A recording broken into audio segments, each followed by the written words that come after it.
Chapter 24. I think it's a great idea, said Rowena. You do? I tried not to look surprised. Really? Oh yes, only problem is, Alicia won't go for it. What makes you so sure? Rowena gave a derisive snort. Because Alicia's the least responsive, most uncommunicative bitch I've ever worked with. Ah. I followed Rowena into the art room. The floor was splashed with paint like an abstract mosaic, and the walls were covered with artwork, some of it good, most of it weird. Rowena had short blonde hair, a deep-etched frown, and a weary, put-upon manner, doubtless due to her endless sea of uncooperative patients. Alicia was clearly one such disappointment. She doesn't participate in art therapy, I said. She does not. Rowena continued stacking artwork on a shelf as she spoke. I made high hopes when she joined the group. I did everything I could to make her feel welcome, but she just sits there, staring at the blank page. Nothing will induce her to paint or even pick up a pencil and draw. Terrible example to others. I nodded sympathetically. The purpose of art therapy is to get the patient drawing and painting, and the more important, talking about their artwork, linking it to their emotional state. It's a great way to literally get their unconscious onto the page, where it can be thought about and talked about. As always, it comes down to the individual skill of the therapist. Ruth used to say that too few therapists were skilled or intuitive. Most were just plumbers. Rowena was, in my opinion, very much a plumber.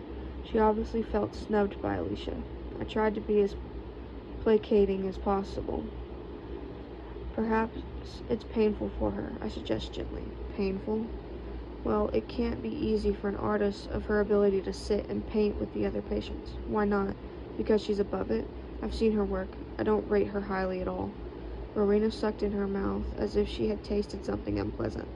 So that was why Rowena disliked Alicia. Jealousy. Anyone can paint like that, Rowena said. It's not difficult to represent something photorealistically.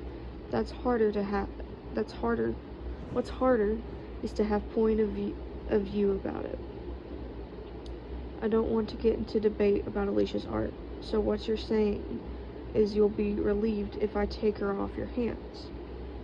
Rowena shot me a sharp look. You're welcome to her. Thank you, I'm grateful.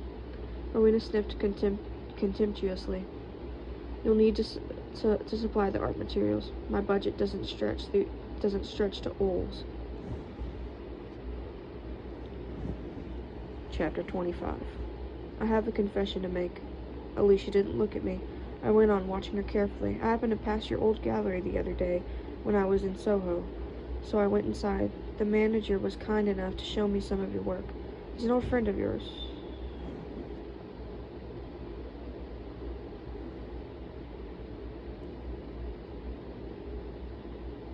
John Felix Martin.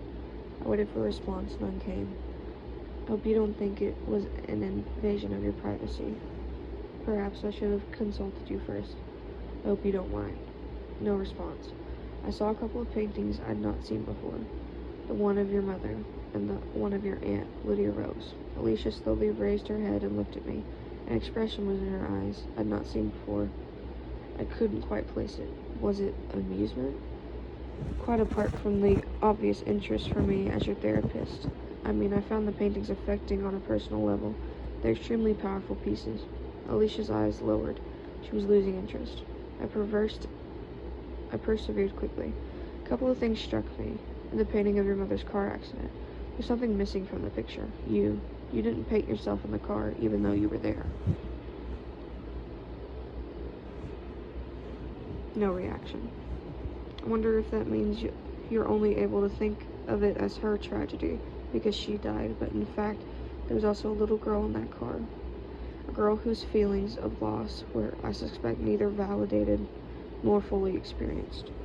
Alicia's head moved. She glanced at me. It was a challenging look. I was onto something. I kept going.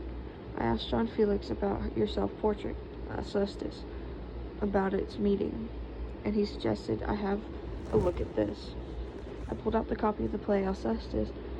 I slid it across the coffee table. Alicia glanced at it. Why does she not speak? That's what Admetus asks. And I'm asking you the same question, Alicia. What is it that you can't say? Why do you have to keep silent? Alicia closed her eyes, making me disappear. Conversation over. I glanced at the clock on the wall behind her. The session was nearly finished. A couple of minutes remained. I'd been saving my trump card until now, and I played it with a feeling of nervousness and I hoped wasn't apparent. John Felix made a suggestion. I thought it was rather a good one. He thought you should be allowed to paint. Would you like that? We can provide you with a private space with canvases and brushes and paints. Alicia blinked, her eyes opened. It was as if a light had been switched on inside them. They were the eyes of a child, wide and innocent, free of scorn or suspicion. Color seemed to come into her face. Suddenly, she seemed wonderfully alive. I had a word with Professor Diomedes. He's agreed to it, and so has Rowena. So it's up to you, really, Alicia. What do you think? I waited. She stared at me. And then, finally, I got what I wanted, a definite reaction, a sign that told me I was on the right track. It was a small movement, tiny really. Nonetheless, it spoke volumes. Alicia smiled.